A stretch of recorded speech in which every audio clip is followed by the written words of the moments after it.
چند مستحبات مستحب ہے کہ پہلی رکعت میں کسی بھی نماز کی پہلی رکعت میں یومیہ نمازوں میں سے سورہ حمد کی تلاوت سے پہلے استعاذہ مستحب ہے. شر شیطان سے خداوند متعال کی پناہ لینا مستحب ہے. استعاذہ کرنا ہے اعوذ باللہ من الشیطان الرجیم آہستہ سے پڑھے، یہ مستحب ہے. اگر آپ فرادہ نماز پڑھتے ہیں باجماعت اگر پڑھیں تو یہ امام کی ذمہ داری ہے، فرادہ پڑھیں تو آپ کی ذمہ داری ہے کہ استعاذہ کریں تاکہ وسوسہ شیطانی دور ہو جائے. یہ مستحب قراءت ہے. سورہ حمد کی تلاوت سے پہلے بسم اللہ سے پہلے استعاذہ اعوذ باللہ من الشیطان الرجیم، یہ پہلی چیز. دوسری چیز ظہرین کی پہلی 2 رکعتوں میں حمد سورہ آہستہ پڑھنا واجب ہے. جماعت میں امام فرادہ پڑھیں تو سب آہستہ، لیکن بسم اللہ کو جو ہے بلند آواز سے کہنا مستحب ہے. ظہرین کی نماز میں بھی، مغربین میں تو خیر واجب ہے کہ آپ بلند آواز سے کہیں گے. ظہرین میں چونکہ حمد سورہ آہستہ پڑھے جاتے ہیں تو بسم اللہ کو آپ بلند آواز سے پڑھیں. سورہ حمد کے بسم اللہ کو بھی اور اس کے بعد جو سورہ پڑھنا ہے اس کے بسم اللہ کو بھی بلند آواز سے، یہ مستحب ہے. اور تیسری چیز یہ کہ حمد سورہ آہستہ آہستہ سے پڑھیں، یعنی ٹھہر کر پڑھیں، یعنی تند خوانی نہ کریں، بڑی تیزی سے نہ پڑھیں، سرعت میں نہ پڑھیں، یہ مستحب ہے.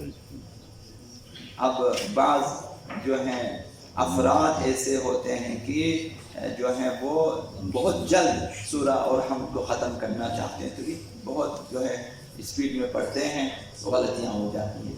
یہ ٹھیک نہیں، آہستہ سے پڑھیں، نارمل طریقے سے پڑھیں. یہ مستحب ہے کہ تیز نہ پڑھیں. حمد سورہ پڑھتے وقت ان کے معانی کی طرف توجہ رکھنا مستحب ہے کہ جب آپ بسم اللہ پڑھیں بسم اللہ کے ترجمے کی طرف آپ کی توجہ ہو کہ آپ کیا کہہ رہے ہیں. کہ میں اللہ رحمان الرحیم اللہ کے نام سے شروع کرتا ہوں. مثلا الحمدللہ رب العالمین، تمام تعریفیں تمام ستائش اللہ کے لیے ہے. مثلا الرحمن الرحیم، وہ رحمان ہے وہ رحیم ہے. رحمت عمومی والی ہستی ہے، رحمت خصوصی والی ہستی ہے. رحمت عمومی سب کے لیے ہے، مومن و کافر سب کے لیے. رحمت خصوصی صرف مومنین کے لیے ہے.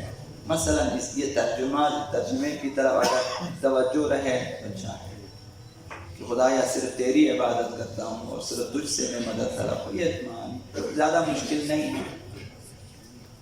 آج کل تو دنیا بھر کی زبانیں لوگ سیکھ رہے ہیں، جگہ جگہ بورڈ لگے ہوئے ہیں کہ یہاں پہ آپ جرمن سیکھ سکتے ہیں، یہاں پہ آپ چائنیز زبان سیکھ سکتے ہیں، یہاں پہ آپ انگلش سیکھ سکتے ہیں، یہاں پہ آپ ایک کہیں بھی نہیں لکھا ہوا کہ یہاں پہ آپ آ کے مثلا عربی سیکھ سکتے ہیں، کہیں نہیں لکھا ہوگا.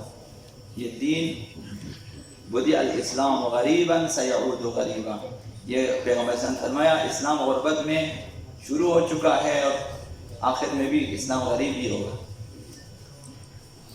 بہرحال معانی اگر سیکھیں 30-35 سے زائد الفاظ نہیں ہیں کل نماز اور اذان و اقامہ میں ملا کر، باقی سب تکرار ہے.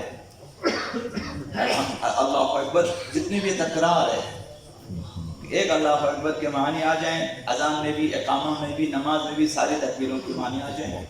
الرحمن الرحیم کتنی بار مثلا بسم اللہ کتنی دفعہ وہاں تک، باقی تکرار ہے. 29-30-35 کلمات ہیں ٹوٹل، یہ سیکھ سکتے ہیں. تو اگر معانی کی طرف توجہ کر سکے نور علی نور ہے.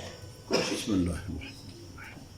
5ویں چیز نماز جماعت میں جب امام جماعت سورہ حمد کی تلاوت ختم کرے تو مأمومین کے لیے مستحب ہے کہ وہ الحمدللہ رب العالمین کہے. یہ مستحب ہے. ادھر